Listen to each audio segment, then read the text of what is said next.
All right, welcome back to CBS Mornings. It is time for a very special edition of Talk at the Table. So special, we had to move the table. We had to move a lot of things. People around the table. Move a lot of things. And we're joined by the co-host of The Talk.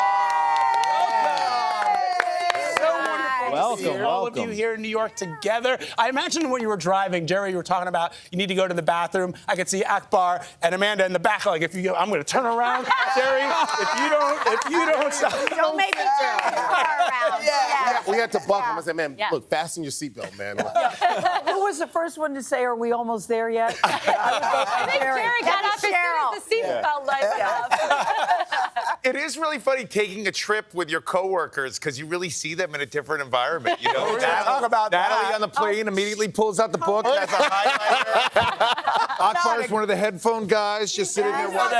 He's not Jerry telling the was whole taking story. notes. Jerry, the last person to get on the plane. That's right. And we were scared. We was like, do we leave him? It was like Home Alone. They're like, You're holding the pilots. He's gonna be here. I promise. I have a thing. I like to be one of the last people on the plane. It's like a little. It's like a little thing I have in my head. Leave me Doesn't alone. like room for his carry-on luggage. Yes. But Jerry, when you're the last one on the plane, then all the beds are full. Yeah. That's right. That's why I like to be. I try not to trample little children to be the first. I want to get that overhead section. I also want to be first. I want to be in my seat, have a drink in my hand, and let everyone walk by. Say hello. All right, so That this is a special edition of Talk at the Table. Gayle, you're in pole position. Oh, no, I actually believe I'm in. Oh, Tony, you're in pole position. I've got an obscure topic here. I don't think you guys have heard about it. It's the Chris Rock special. There was a slap last year at the Oscars. I don't know if you heard. And he talked about it for the very first time. And the reaction has been pouring in.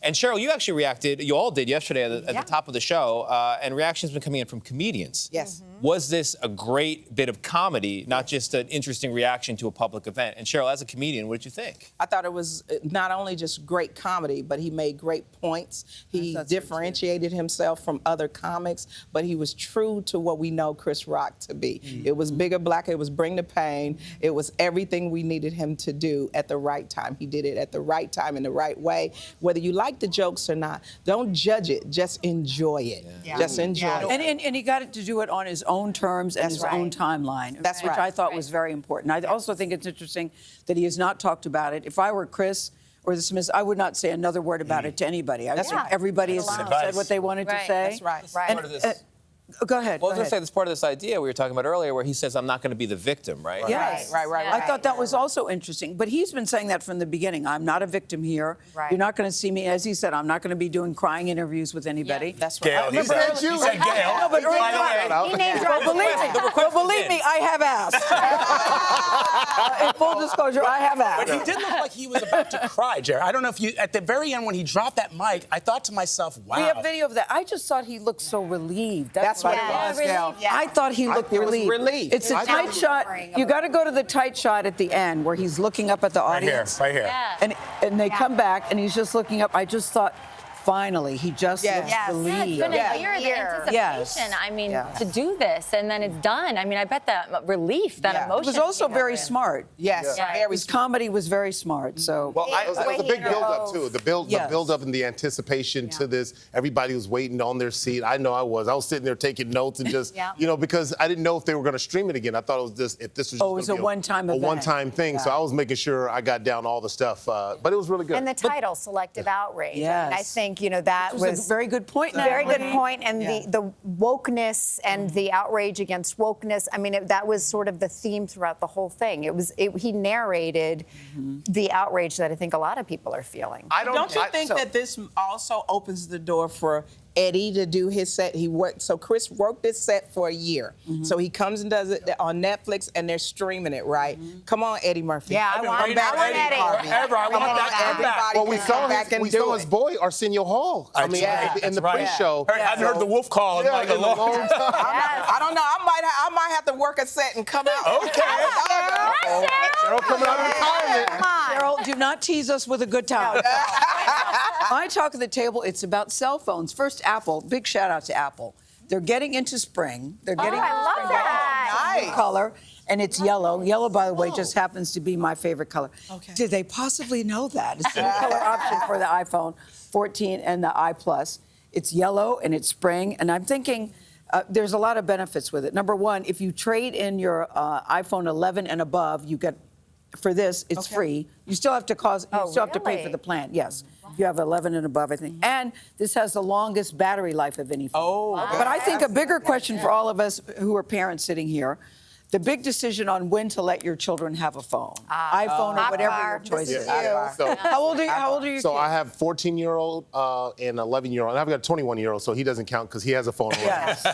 But my 14-year-old and 11-year-old twins do not have phones right now. Really? But I am about to break, and I told them they wouldn't get one until the 11th grade, but now I'm about to break because I just realized that that's the way their friends and everyone communicate. And so for me to hold that back, so I have to train them. I'm treating it like a vehicle, so it's like a car. Yeah. You can't just throw them in there. You have to kind of show them the rules, show them the way, and then hopefully. Well, you're tough, they'll- Akbar, 11 and I know. 14. I mean, Because I think Elvis is it's probably a scary for little me. too young. But I do think that now, I would say, I didn't let mine have one until they were 13. Now, the world we're living in, I would give it to them as soon as they start school, because I look at it as a safety issue. And you can program it in ways that they don't have access to all the stuff. You can get a very simple phone where all they can do is call in and call out, but you can program it. But now for me, it's more of a security issue. Yes. That's why. Do they like you at your house, 11 and 14? No. It's my rules, but I will say I did this with my oldest son, and he took it to his friend, and he deprogrammed the phone and put up a new whatever. So all the restrictions we had were all gone. I'm like, how did you do this? I didn't even know how to do it. They get around everything. All those kids are geniuses. So I've come up with a whole new solution that my kids won't like, Jerry, but hopefully they'll enjoy the phone. What about you? I have Your two kids. 14-year-old daughters. We got phones for our kids when we got sick of talking to them, and we wanted them to just aimlessly just look at TikTok all day long.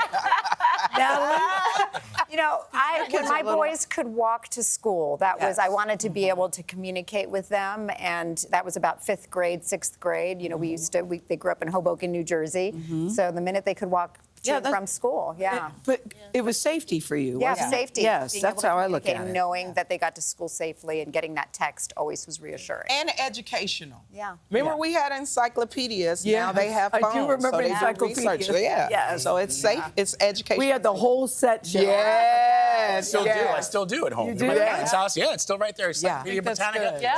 76, 77, 78, 79.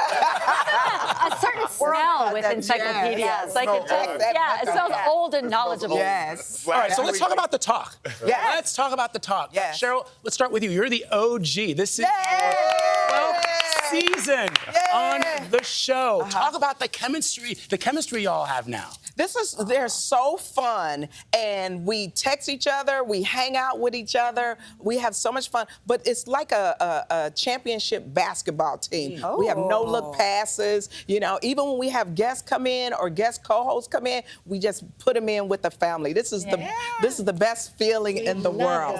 It's better. I like male co-hosts, too. For the first Yes, I love our guys. That's right. change. Yes. Yes. It's so refreshing having their perspective. It was missing in daytime. Yes.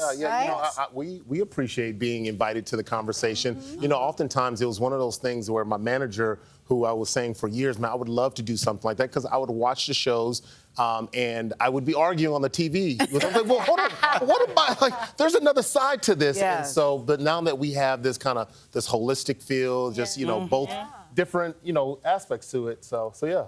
You know what's something really special we do before we go on set every morning is we hold hands and we pray. Yeah. You do? And sometimes it's Jesus wept. It's that quick. But sometimes it's really like just brings us together and makes us a united front. And it's really a beautiful moment. It's kind of like if one of us is running late and you miss prayer, you're like, I missed prayer. I also know just by holding hands, it's our way of just connecting before we right go out on before. live Shout out to Cheryl too for giving me the shortest prayer in the Bible. Jesus wept. So that's when we have 30 seconds to err. We're like, all right, and Jesus wept. All right. But then you guys showed the clip where Nate was praying with us. Yes, Nate was there last week.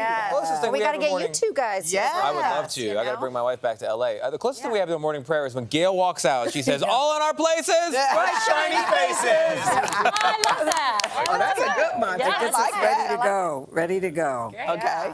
Natalie, you're doing double duty. Yes. Yeah, and how you- 48 hours as Yes. well. So I have one coming up April 8th will be my next one. I'll be here for that. Yeah, so. double duty doesn't scare you, clearly. No. I mean, I'm used to it. I love it.